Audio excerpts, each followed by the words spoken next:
Welcome to Football with Cheese. So I actually recorded this already, got toward the end, and was going to make a pick late in the first round and realized there are two people named Caden in this mock draft. I picked the wrong one. It kind of screwed everything up, so I had to trash it. It just looked bad. Of course that happened on draft day.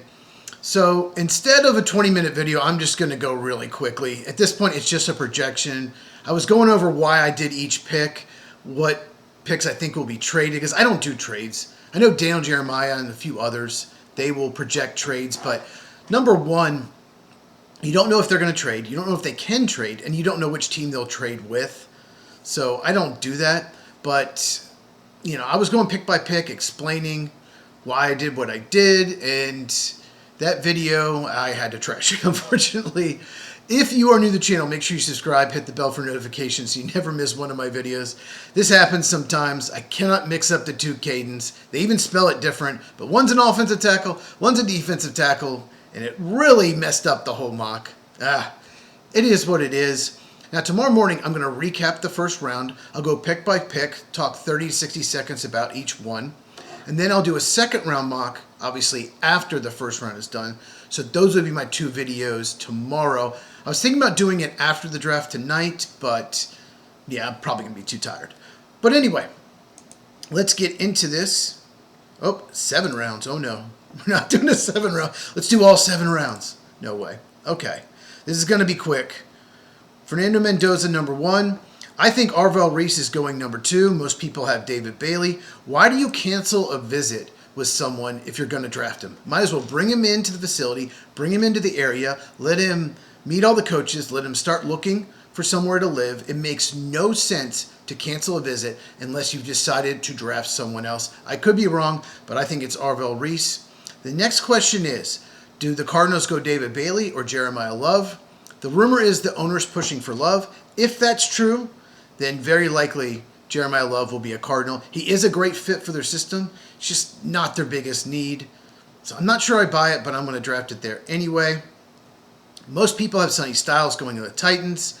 If David Bailey's there, I don't think they'll pass on him, so we'll go Bailey. And that leaves Sonny Styles to the Giants. Browns. Okay.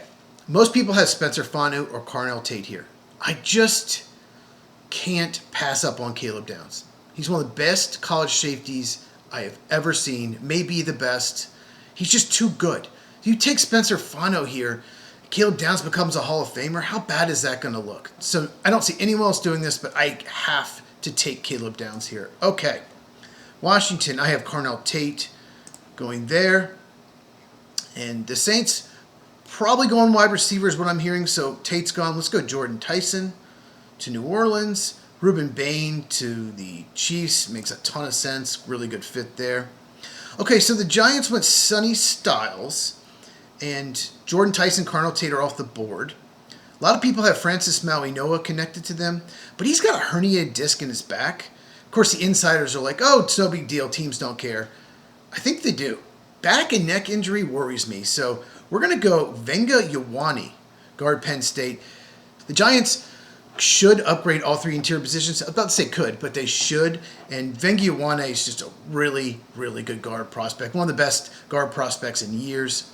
Okay, Dolphins. Spencer Fano, offensive tackle, Utah. He can play guard. He can play center. If you can't re-sign Aaron Brewer, leaves as a free agent. He is one of the best centers in the NFL. Maybe Fano can play right tackle this year, move into center, which I think may be his best position next year. Cowboys. I have Mansur Delane. Look at where the board fell. By the way, I think the Dolphins 11 will try to move down. And if Caleb Downs is available at 6, I could see Jerry Jones moving up to get him. Okay. Rams. I kind of want to do something different because 90% of mocks have Mekhi Lemon, but I do think they're going to take Mekhi Lemon. Baltimore. So we wanted Venga Ioane. He's off the board. They could go Kenyon Sadiq. However, Francis Maui-Noah can play guard. In fact, I think it's his best position.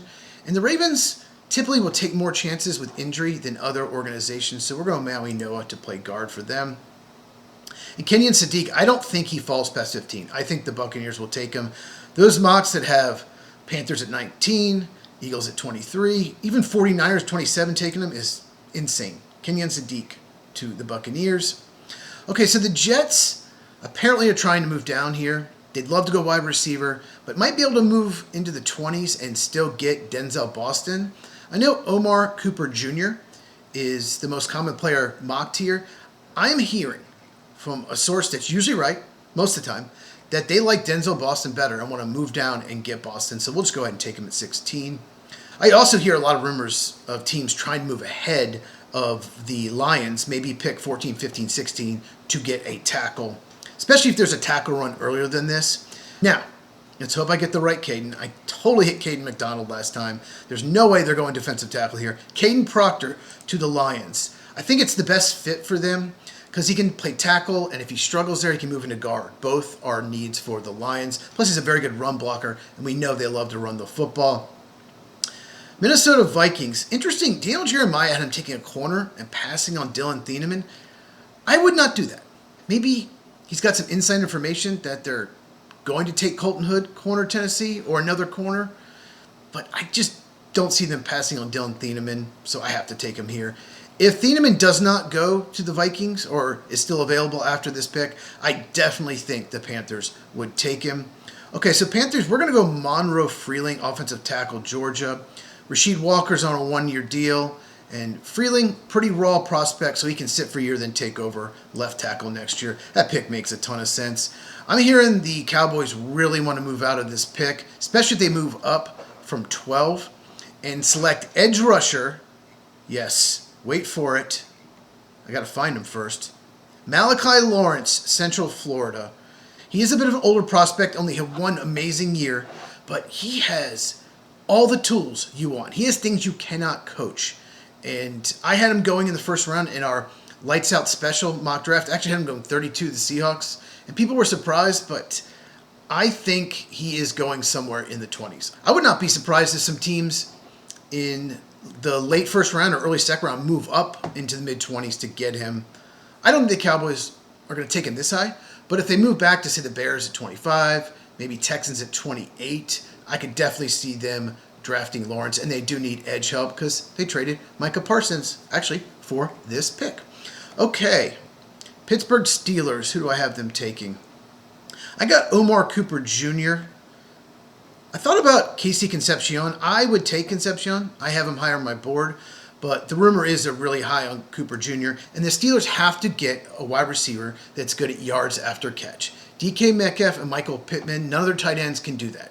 It was a huge problem last year, and Omar Cooper Jr. can definitely do that. I think that's who Mike McCarthy wants the Steelers to draft. So the Chargers, I think they'd like to move back and get a guard, but if they stay there, they could still take Chase Besantis. It's their biggest need. In fact, they need a left guard and a right guard, but draft Besantis, put him in at left guard, get your right guard later in the draft. Philadelphia Eagles. Okay, this is really hard for me not to take him earlier because he is my number one tackle. I have him the 15th best player, I believe, on my board, and that's Max Ihenacher, offensive tackle at Arizona State. Lane Johnson's toward the end of his career. Ihenacher has tremendous upside. He has athleticism, he has length. Started playing football in 2021. He can sit for a year, take over at right tackle next year. Browns. I'm really between Casey Concepcion, they need a receiver, and Caleb Lomu. We had him taking safety Caleb down, 6 overall. If they go receiver at 6, I would take Lomu. If they go offensive tackle like Spencer Fondo at 6, then Casey Concepcion. So I have to pick between them. Let's go Lomu. Seems like an Andrew Berry pick. Really talented, high upside, not quite there yet. Okay, I couldn't find a spot for Akeem Messidor, but I think the Bears will take him if he's there. He's a really good player, but he's 25 years old. Okay, Buffalo Bills. All right, the other Caden. This is where I had to stop the last draft because I was like, where did he go? Bills, they've got to fix their run defense. I know they have some depth at defensive tackle, but Caden McDonald is such a good run defender. Now, Caleb Lomu is frequently mocked to the Niners, but he's off the board. They could use a receiver. Casey Concepcion, Texas A&M. He's in my top 20. I absolutely love him. The biggest problem with him is the drops. A lot of them are focus drops, though, and he's one of the best route runners in the draft, and 49ers absolutely love receivers that can separate. The Houston Texans. Blake Miller, offensive tackle, Clemson. I know they signed a ton of offensive linemen in free agency, but they don't have their long-term answer at right tackle. Now they do. Chiefs, we're going to go Colton Hood, cornerback, Tennessee. He can play man, he can play zone. Good fit in Steve Spagnuolo's defense, and it's a huge need. Miami Dolphins, I'm going to go Chris Johnson, cornerback, San Diego State. I heard he's going first round. They probably have the worst cornerback room in the NFL right now. So Spencer Fanu and Chris Johnson, that's a really good draft for the Dolphins. Once again, I think they're going to look to move down both picks, pick 11 and pick 30.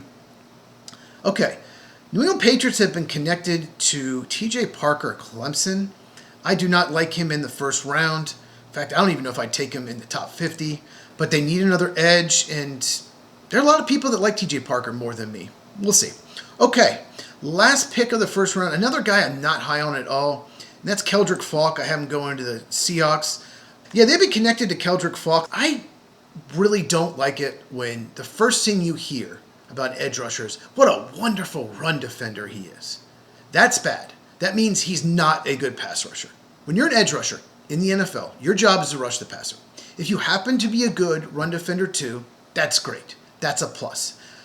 But I don't like hearing, oh, he's such a good run defender. That's a red flag for me. I would not take Keldrick Falk probably in the first 2 rounds, but I hear he's going first round, and he has been connected to the Seahawks.